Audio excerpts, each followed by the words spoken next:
Shalom and welcome to Awakening. This week being Awakening Tazria, Torah, Mussar Mindfulness. I am Rabbi Chassia Uriel Steinbauer, the founder and director of Hamachon LeKedusha, the Institute for Holiness, Kehilat Mussar, located here in Israel, and open to the whole world via Zoom with our classes, with our teachings, our talks, and our sitting meditations, and with retreats. I welcome you. We meet on Sundays at 3 p.m. Eastern Standard Time to cover the Hebrew Bible, the Torah, the weekly Torah portion that happened the Shabbat the day before. It is Jewish tradition to study that parsha the week before, and then to hear it read or to learn it yourself in the Beit Knesset, in the synagogue, or with a minyan of 10 or more adults. So we are looking at Tazria the week before the Shabbat that just happened. I was unable to meet with you this past Sunday, so here is a recording of what I can offer you today. Thank you for joining. We are going to begin with our kavanah, which we do every session, our intention for today's session. It is a Mussar Mindfulness practice to have an intention before you engage in any spiritual discipline or practice. It has been well recorded that when you have an intention, you're more likely to be successful and meet what you are setting out to do. So we always begin with the same two each week. Number one, before doing acts of caring for the self, we say, this is something I am doing to strengthen my own soul in order to be of benefit to others in the future. Our practice is always other-oriented as a way of doing avodah, service to Hashem, the divine, to God. The last one, down here at the bottom, is before doing acts to strengthen our relationship with the divine. This is something I am doing to strengthen my relationship with the Creator so I can be a better conduit of God's good to others when they need me. It's a beautiful intention and a beautiful kavanah. So we allow that to enter us, to be present with it. And for those of you listening on audio, you've had a chance to hear those kavanot, those intentions for today. For the rest of us, we were able to look at it through shared screen. Okay, so as with all of our practice and learning together, if you should know by now, if you've been meeting with me regularly, that we always have to have the context of what preceded this week's parsha. We can't just come into it kind of like new, as if there's no established history, as if there's nothing that precedes what's happening. And the same thing kind of with life. I mean, although it is very much a part of our mindfulness practice to try to approach people with beginner's mind, with new eyes, to not come to the relationship or them with like the assumptions that we think we already know them and what they're going to say or how they're going to behave. We try to do each moment new. But with Torah, and particularly looking at these parshiot from the lens of Mussar Mindfulness, we really need that background knowledge to carry what our ancestors have already done and shared with us. So I want to begin with a quote from the Jewish Publication Society. Produces a wonderful Torah commentary and each of the 5 books of Moses. And this is on, of course, Vayikra and Leviticus. And so we're in Tazria. And what I like about this commentary is that it comes to us with knowledge of what anthropology has to say, what historians have to say. It gives us a different lens than just the Parshanim, just the rabbinic commentators who tend to focus more on midrashim, the stories of our tradition, and on grammar and the text itself. So we have here that in Tazria, we suddenly have this highlighting of one of the lesser understood functions of the Israelite priesthood. So up until now, as you know, the priesthood, meaning the high priest, Aharon, and his sons, have really only been training to take sacrifices and to help make expiation on the behalf of our ancestors. Everything's located in the Mishkan. It's all about either animal sacrifice or bringing of flour, that which is part of what, academically we would call the cult of the Mishkan, of the sanctuary. And all of a sudden now, we have this really lesser understood function of the priesthood.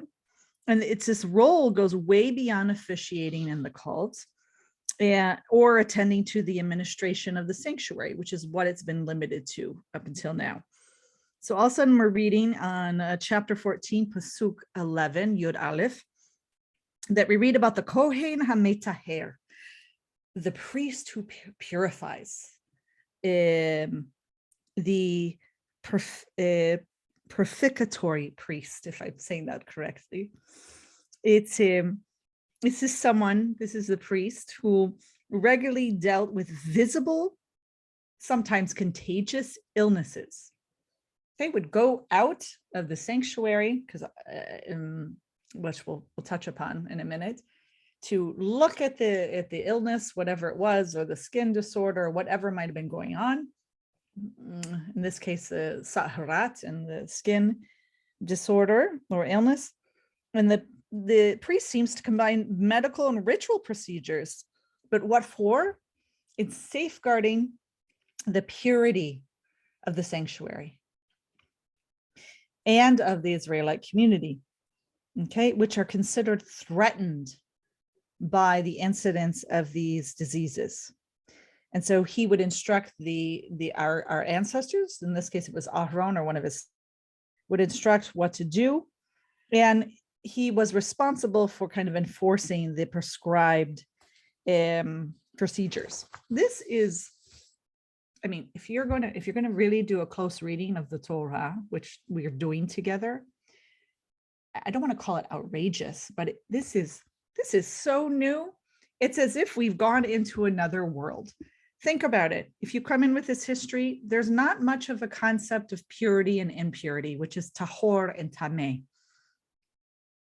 None of our first patriarchs and matriarchs seem to be living or dealing with this. At the same time, they also don't have a centralized place of holiness, space of holiness.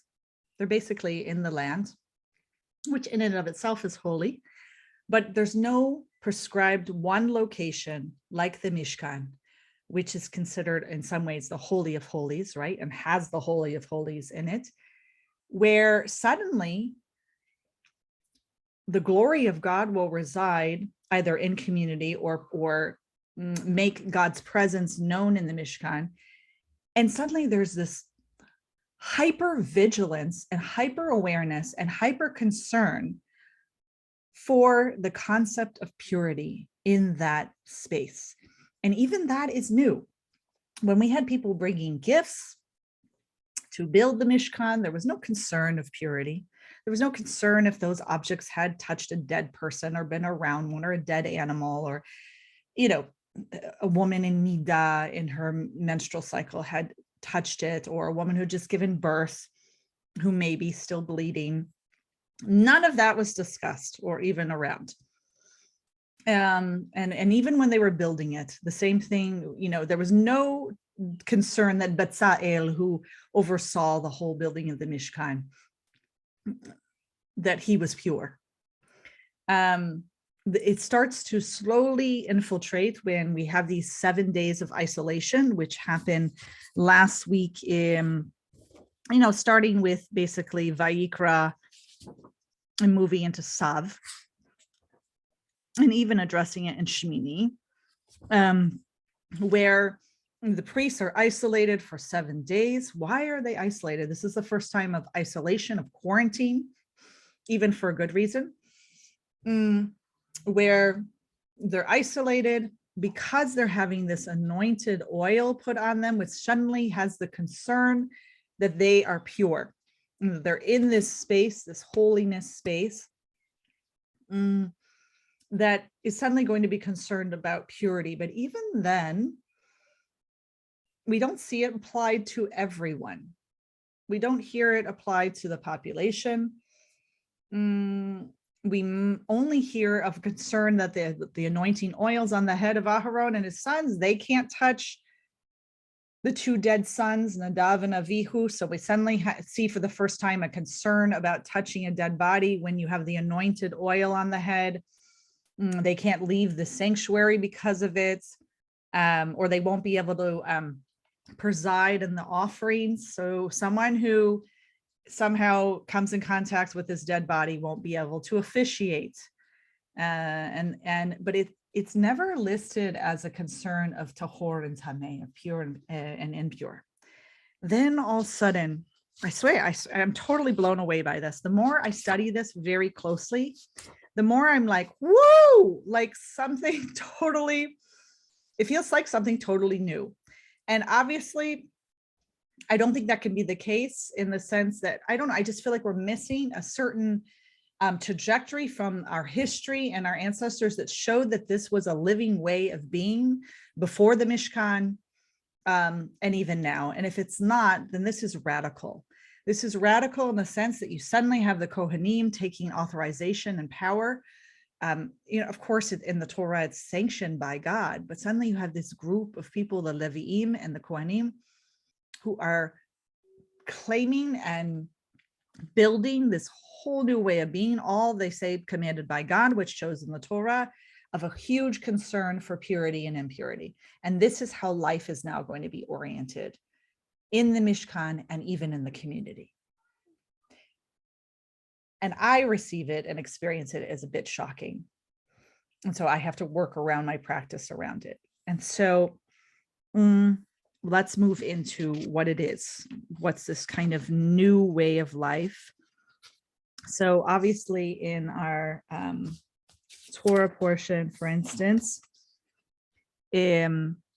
impurity matters a huge amount in the Mishkan, and the Kohanim have to be extra careful not to become tameh, impure, because they can't enter the Mishkan, and later on in the Beit HaMikdash, in the temple. And we start to learn that someone who is tameh and pure can't eat or touch certain holy foods, such as sacrifices or gift for the Kohanim. Okay, so that's what we start to see, a shift. And how this comes out as a concern is you start to see this concern with how it manifests on the human body, that there'll be something called saharat, which we don't really understand exactly what it is. It gets translated as leprosy, but we don't believe it's really leprosy. But it's some type of skin disorder or disease. There's a rich history among our Parshanim, among our rabbinic sources that discuss this. Does this reflect on the actual character of the person? Meaning, does it reflect who they are, that they've received this? So the big thing that you need to understand is you can't go in this with the modern mindset. We have to go in with the knowledge that, and here, this is where it's very helpful. JPS here teaches us that in our ancestors' minds, and right now in the Torah, there's not a distinguishment between sin and impurity, really, in the mind, okay, in the heart. So in the human's relation to the divine, to God, all sinfulness, meaning being off the derech, not following God's commands, not being in alignment with the path, it produces impurity. So this is where we didn't see this as strongly, and maybe we did, and it just wasn't worded that way. maybe part of, God forbid, Moshe ordering the murder of the 3,000 people who were not with God when during the golden calf incident, maybe because they had engaged in sinful behavior, they're impure. It's not worded that way. We don't see it. But now in this system here in Leviticus, in the whole book, the holiness code of the Kohanim, of the priest, you're seeing that impurity could lead to sinfulness if not attended to, and failure to deal with it properly with impurity could arouse God's anger or response, consequence. So this is the requirement of like sin offerings, even when it seems that the person's not sinning. The classic example is Tazria, right? The woman who has been caused to receive seed, meaning she became pregnant through sperm, and then gives birth. After the birth, she is impure due to blood or blood loss or something to deal with that, which gets tied to Nida, the menstruating woman, that, she is to bring a sin offering. And so you might question, what did the pregnant woman do? Like, she didn't sin, but you have to understand that mindset. If she's impure due to the blood, right, and the blood loss, then there's assumption that there's some type of sin there.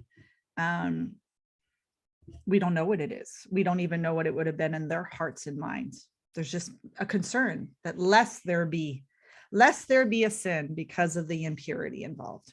So in order to be able to re-enter life, public life of the Mishkan, and to be able to approach the Kohen and to give an offering, she must give a sin offering in addition to a burnt offering. And this allows her to reintegrate into the cult life of the Mishkan and even maybe of the community of the society. We don't know how much they were isolated. Okay. So that's to start with that. What I really want to focus on, everyone focuses on when the people had the skin disorder and the Kohen had to leave the Mishkan and go out into the camp and even take the person outside of the camp, in some ways, like be in isolation with them. That this, a lot of commentary focuses on what it was like for the people and what it was like for the person. But I suddenly had a really deep reflection. This is where I feel like these are gifts from God when I get these readings and these ideas, that I suddenly realized that I think this has a lot to do with just the Kohen himself and the Kohanim. It's a constant training of them to keep humility, to be aware of their proper amount of space in their leadership, of what they should be taking up and what they shouldn't, and to keep their hearts open, to be compassionate, to be part of the people instead of seeing them as separate or above. So let's just do a quick reminder from Shmini, the parsha before.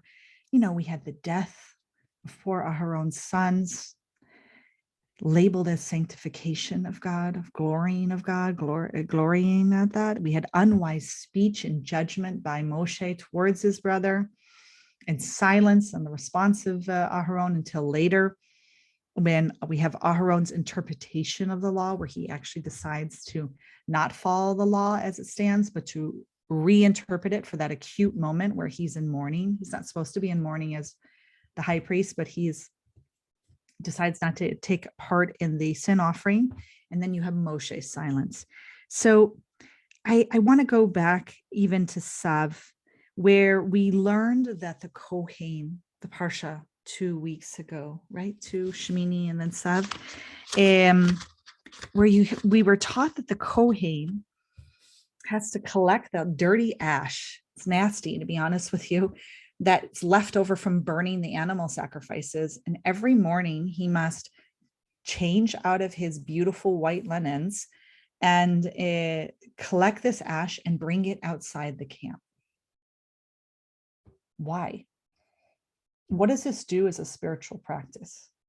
Especially, what does this do as a spiritual practice to someone who could be leaning towards arrogance, too little humility? He has this position of power where he sees that he's considered kadosh la'Adonai, holy to God. He is in need of a daily spiritual practice to bring him back down to the roots of who he is, that he's created in dust and ashes like the rest of us, that he has to do this really dirty, minimal task as part of the maintaining of the Mishkan, and leave and go out among the people to see them, probably to communicate with them some, go outside the camp and to deal with these ashes. Okay, so this is like this training of the Kohen, right? So all of a sudden now here in Tazria, excuse me, you have the Kohen, this one who is the Kohen HaMetaher, the purifying priest, has to leave the Mishkan, has to go out to the camp, take the person who has Saharat, leave the camp, go outside where the ashes are, and be with them and check them out. He has to be around the impure person, the person that's probably impure. Okay, the Kohen who's not supposed to be around impurity. That's very profound. Very. It's almost like God creating this type of commandment and way of being, that I'm going to put you where you're most vulnerable to keep you grounded, to keep you among the people, to keep you balanced in humility. That I'm not only going to have you do these dirty ashes, I'm going to have you be around disease that could be contagious. And I'm going to have you be around something that might be impure. That's then going to, if you touch them by accident, anything, there's just such this small veil, almost like the kaporet, right? Like between the holy holies and the non-holy of holies. Like that's the relationship here. And I'm going to remind you, when the Kohen goes out, it says, Ra'ah, he had to see. Now, where did we find this? This is where we need to always go back to where do we remember this? Who had to go out and see his people? Moshe Rabbeinu. He had to go out and see. Anytime our ancestors have to know what's really going on, meaning to see the soul of the person, to really connect, to be able to have compassion that gets acted out, they have to see. They have to go out and see, and then they can act properly, right? So the Kohen, and this is the odd thing, any of these Pesukim where the Kohen goes out, it says it twice, that he must go out and see. And that, it gets interpreted that second scene is really seeing the person. The first part is seeing the Saharat, the disease, or whatever it might be, because that's his number one job, is maintaining the sanctification of the Mishkan, making sure nothing impure enters. But the second scene is suddenly, I have a human being in front of me. And okay, so I just want to say that this is all a training along the way in mindfulness and ritual. This is what we see happening with these precise, like this precision of sacrifice, this precision now, this hyper precision of purity and impurity, like the bringing of sacrifice, right? So Shemini added another layer last week of a layer of mindfulness that which is most intimate to our lives, what we consume, what we're going to put in our mouths, what is now kosher and what is not, the laws of kashrut. So suddenly we were becoming even more concerned. Like first we had offerings if someone was just bringing for joy, shlamim, or for a sin offering, or asham, a guilt offering. And now we're suddenly having laws about what we put into our bodies. It's evolving. Okay, so now we have this new state of mindfulness. So suddenly you can be pure or impure. Okay, so it's another layer of practice through which basically both God and ourselves will be sanctified, right? It's how we care for our bodies. It's how we care for our communities. It's also how do we care for the most vulnerable. It may seem cruel that the person who has Saharat is put outside the camp. okay? But it actually might be a huge act of kindness.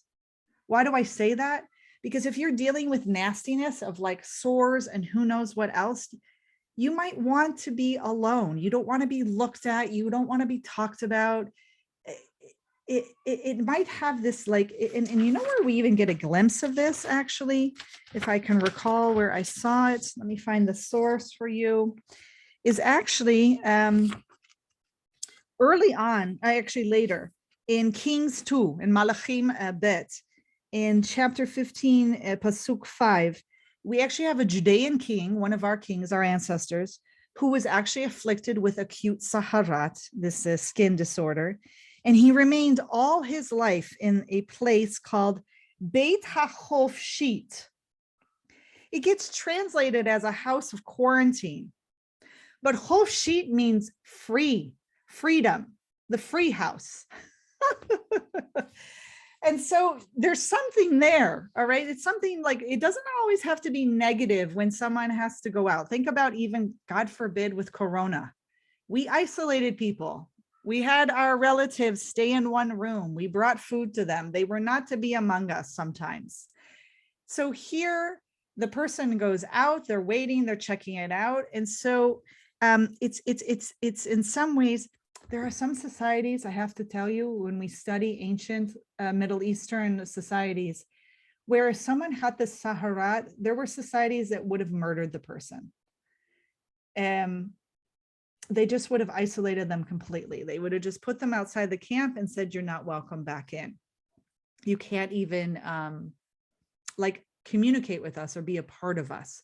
So you're finding the Israelites, our ancestors, are trying to find this middle ground and have some semblance of compassion, some semblance of responsibility and their own ancient ways of being, right? So how do you deal with this most vulnerable and this most intimate part of ourselves, giving birth, having this skin disorder, menstruation?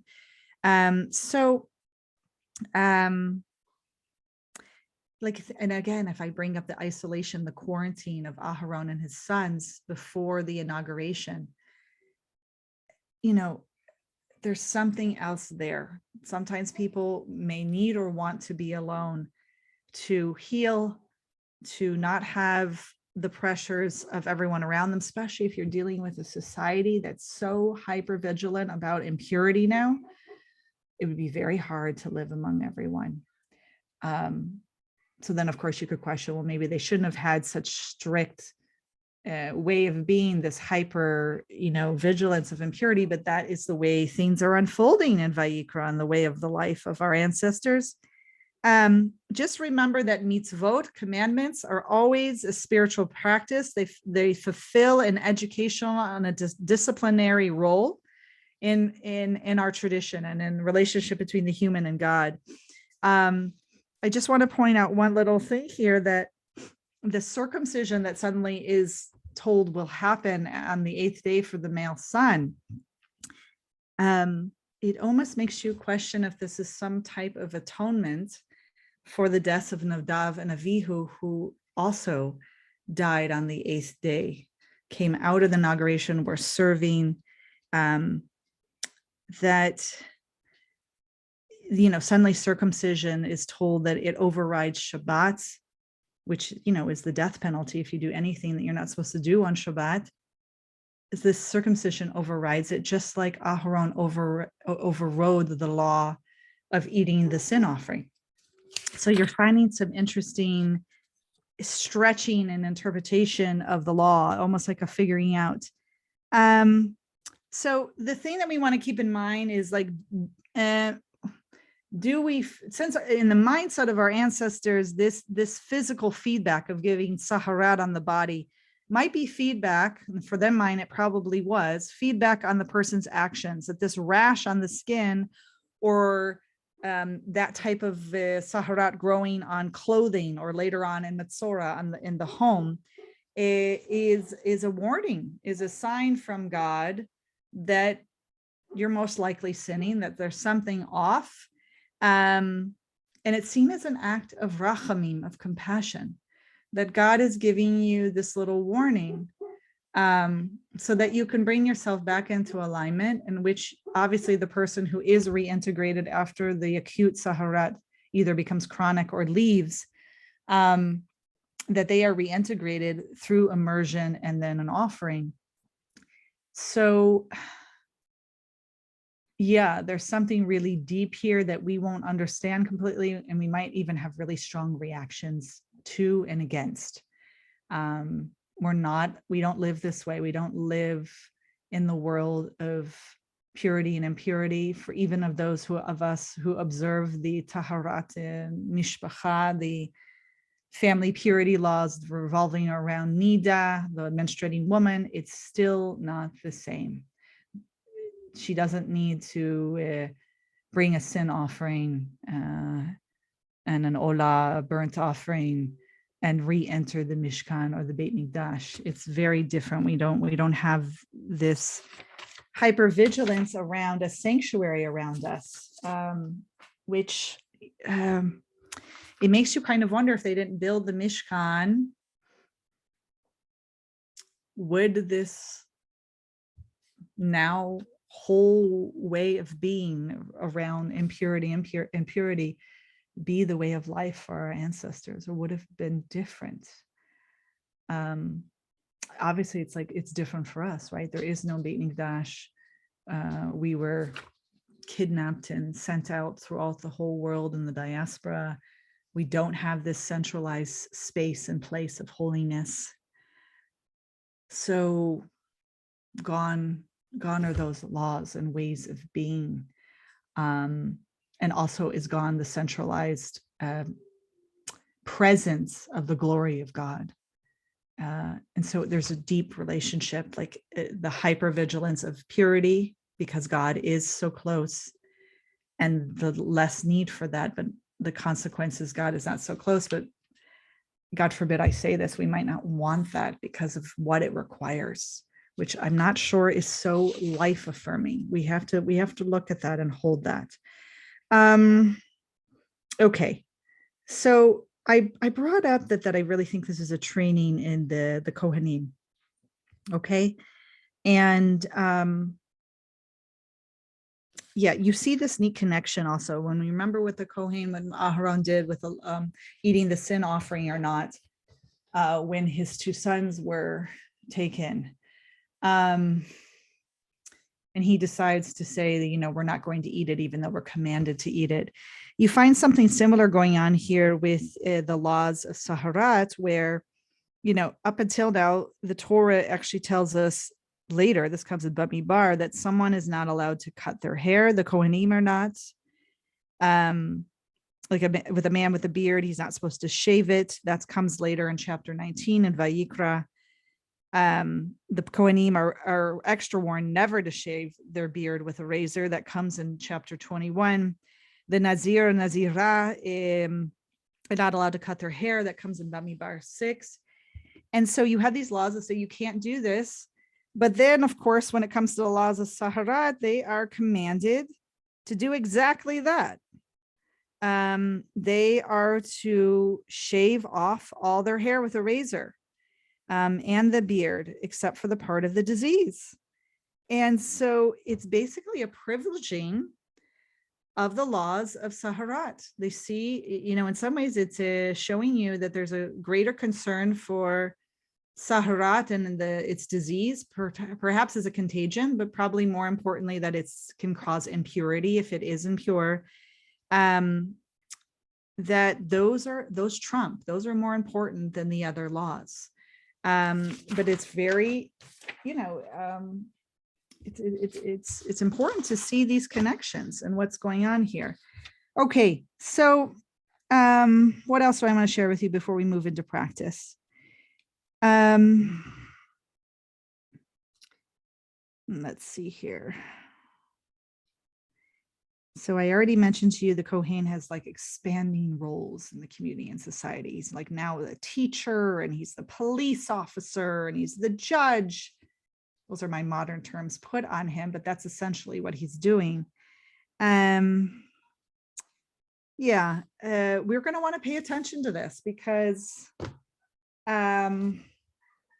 look who's the Kohen Gadol. Look who is taking this first major role and place and position in society, and his sons. Look at everything that they've been through, involving themselves, at least the Kohen Gadol, in the building of the golden calf, and never really being fully held responsible or having consequences for that, except if you want to see the taking of his two sons as consequences for it. God forbid. And maybe in some sense, the circumcision of the sons at 8 days is really an atonement for all the impurity of Bnei Israel and their sins in the desert. I don't know. It's just positing that out there. So I just have to say that we're going to encounter these texts, especially now in Vayikra and Leviticus, where we're going to have our reactions to them. And in particular, we may not understand, nobody understand these fully. We don't have that privilege and that insight to be fully knowledgeable of what's going on with our ancestors and why they were doing what they were doing. And we can do modern readings on this, okay? So I do see a shift. So I mentioned how obviously we're now having this hypervigilance around the Mishkan and any human, what will come up with being human in relation to it. And then obviously later on when the temple is destroyed and we're put all throughout the diaspora, we're really seeing a trajectory of moving towards more and more compassion for that, for whom is most vulnerable. So let's do a quick reading of that and we'll move into our sitting. So if you look at Rabbi Lisa Grushkow, I hope I'm saying her name correctly, forgive me if I'm not. She has a chapter on Tazria in our Mussar Torah commentary, where she talks about that section on Ra'ah, the Kohen seeing the disease and seeing the person, that it's really an act in Rachamim. And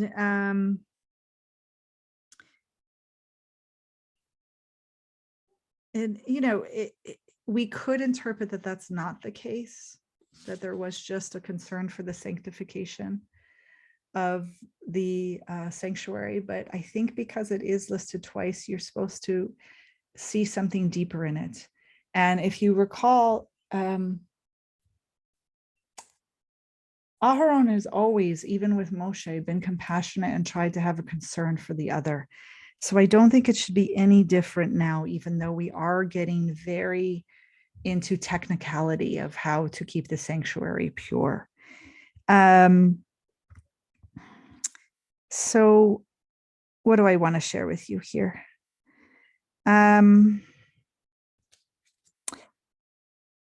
I think if you are going to be involved in understanding that our ancestors saw that the people were somehow responsible, were sinning on some instance, or somewhat responsible for the Saharat, if anything in modern society, we've moved to a huge shift, and I don't want to call it blaming, because if we're not looking for blame, that's not healthy or positive, but like not looking at any self-responsibility at all for what we put into our bodies, what could cause disease, a contagion. We've gone completely to the other end of the continuum, where we want to say, no, that person's not responsible for their illness. They're not to blame. Like, we shouldn't ever bring up, what did you do to cause this? Okay. And we don't do that because there is judgment there, and it comes across as blame, and we can't fully know. So there's no act of humility in understanding that. So on one hand, I understand it as a practice that we want to have wise speech. We don't want to be going around saying to people, what did you do to cause your cancer? Right? What did you do to cause your obesity? What did you do to cause your heart disease? Whatever it might be, right?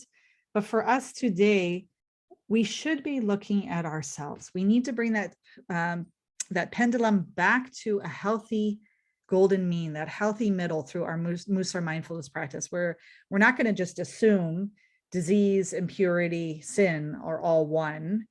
And we're not going to assume that there's no relationship at all either, or that there shouldn't be. Instead, we're going to come to this healthy medium and look at our own selves. What am I putting into my body? God brought me kashrut and my ancestors so that I am practicing mindfulness of what I put into my body. Is it life affirming? Is it life affirming for the animal and what's around me in society? When I start to get a disease, whether it's a skin disease or anything else I could possibly get sick with, which will happen to all of us. We're all in that world. We have 1 foot in illness and 1 foot in health every single day of our lives. 1 foot in life and 1 foot in death the minute we're born. Don't allow yourself to believe any different. That's the impermanence of life. That's the wisdom that we gain from the Dharma. So we want to look at ourselves and say, how have I been living? Is there anything I can do to bring myself back more into alignment, to bring health, to do my part, to work with whatever doctors or health you're going to work with, similar to how it was worked with the Kohanim back with our ancestors? We could do everything we can. We pray to God. We give tzedakah. We do what we can, but we look at where is our self-responsibility. That's what I want us to take from this, even though that's controversial for a lot of people. And with that compassion, we should have self-compassion towards ourselves, obviously, and to anyone else. If anything, this teaches us the Kohen having to go out, leave the sanctuary. We need to go out. We need to be among the sick and the vulnerable, check in on them, how we can help them, how we can help ourselves. This is all very beautiful and deep in this tradition that we learn from Tazria and that we're going to learn even later on.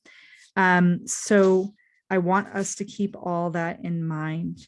In our practice this week, we want to notice where we have the least compassion towards ourselves and others.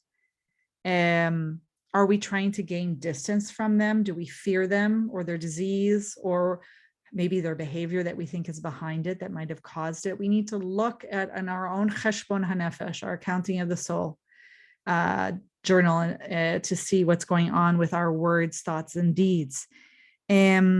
So we're going to channel and bring in the Kohen, that Kohen who metaher, that purifying priest.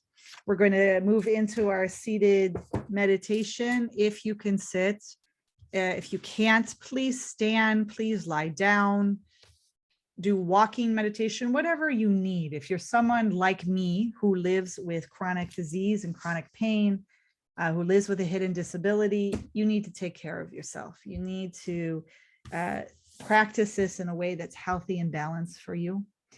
And we're going to channel that purifying priest within ourselves, and we're going to move into our practice now. So if you are going to sit, go ahead and bring yourself to an upright position, whatever that means for you, as upright as you can be, meaning it could be an internal uprightness of dignity. And you're going to want to start with 3 deep cleansing breaths. You're welcome and invited to close your eyes.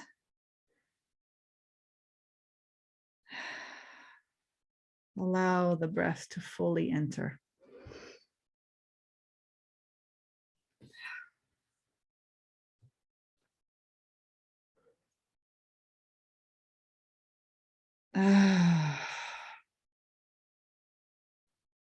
If you're not ready to close your eyes, just lower your gaze to about 4 feet in front of you. The point of closing the eyes is to limit the stimuli that comes into us so that we may be with the knowledge that God is giving us inside. What is here and now for us right now?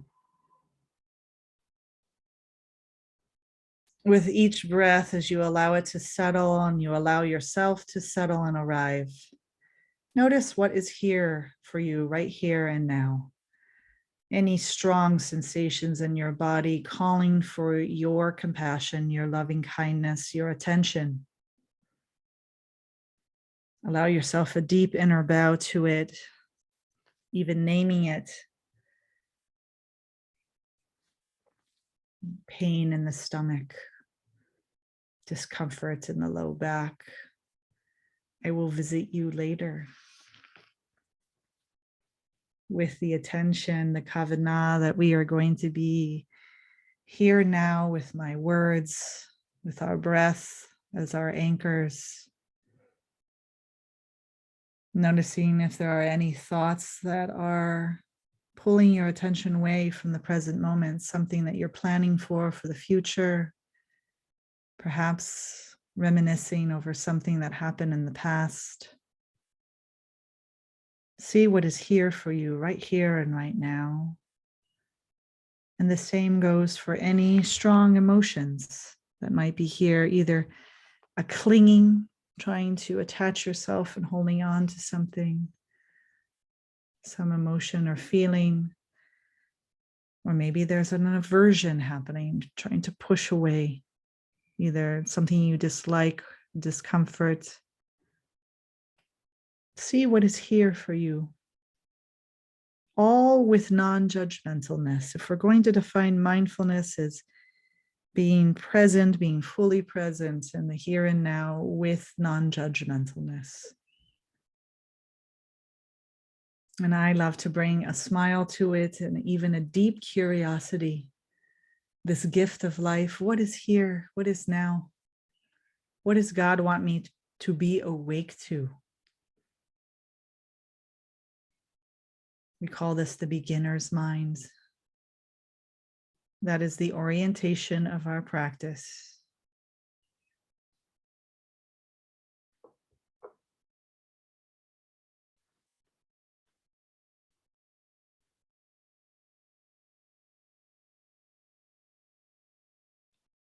Recognizing and allowing and accepting whatever arises.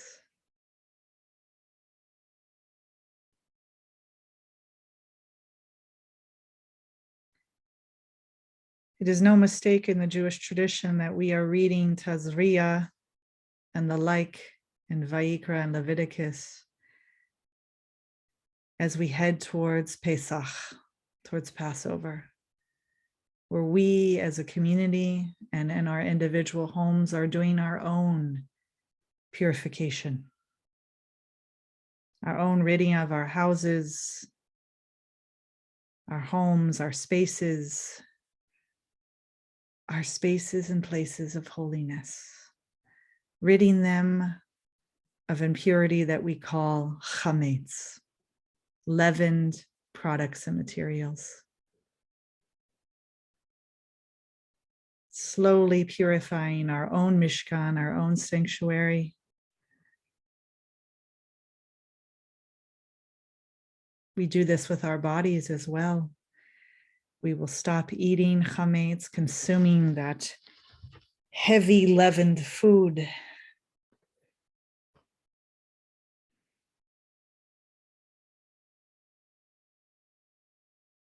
So in this week and the next, as you become the Kohen HaMetaher, or the Kohenet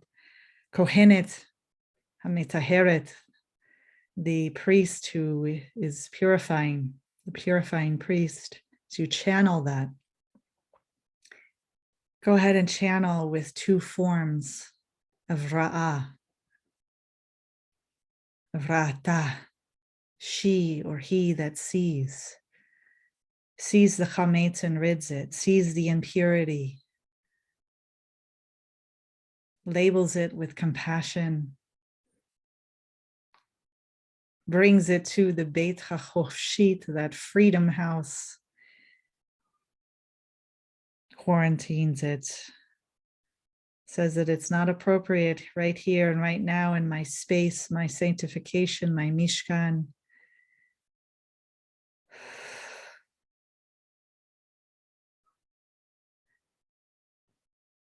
Allowing, when the time comes, for that which is pure, that matzah, that flatbread that hasn't risen, that we, like the Kohen, will go out and see the people, will see ourselves, that double seeing, purifying ourselves, that spiritual practice for the Kohen to maintain balance, humility, anava, that we too, as we consume soon this flat bread, to maintain our humility, that we don't take up too much space in our bodies with the bread products that we consume. It's all a part of a mindfulness practice of what we put into our bodies, how we maintain our houses, how we maintain our communities. Always doing so with curiosity and compassion and chesed, loving kindness. We'll move into our silent sitting meditation practice as we investigate the felt sense of our bodies, of whatever is here for us right here and right now, nurturing ourselves at the same time. I will ring the bell when we are to come out and join together again.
In your last minute of seated meditation together, investigate the felt sense of your body to see if there's been a shift from when we began this meditation to where we are now. And gently ask yourself, what is it that you want to remember from this experience? Perhaps reminding our embodied knowledge that whatever we're reacting to or whatever is difficult or that we're stuck in our bodies, that they arise and they do pass, that there's only a short shelf life. Even those with us, those of us living with chronic pain or disease, know that it shifts. In our practice, if we're aware, in our mindfulness meditation practice with great insight, that some days or some moments are worse and some are better. And we may walk away knowing that knowledge. We may know it intellectually, but our practice teaches us to know it in here, embodied in the felt sense. I hope you can hear the beautiful birds saying good night to the sun here where I am in Israel.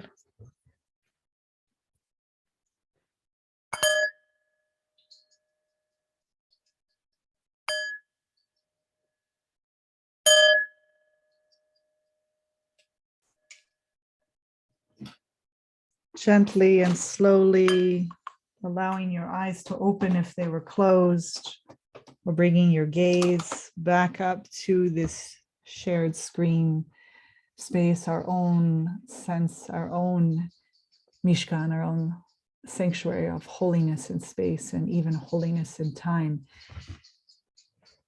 God bless you.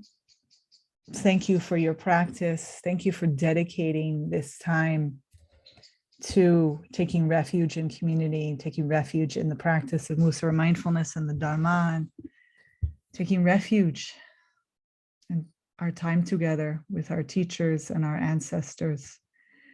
And give yourself a small little bow also to your own practice that you committed this time and fulfilled, God willing, this kavanah, this intention to do this self-care so that you can serve others and bring God's good to others. And we thank God. So God bless. We thank you for your donations and sponsorships here at the Institute for Holiness, Kehilat Mussar, in order to bring this offering weekly. Do visit us at www.kehilatmussar.com to learn how to donate and to sponsor weekly sittings in memory of someone or in honor of someone. And do join us every Sunday at 3 p.m. Eastern Standard Time. God willing, if my health is there, I will be with you. Mizvat Hashem. And I look forward to practicing and learning with you next week. Take care.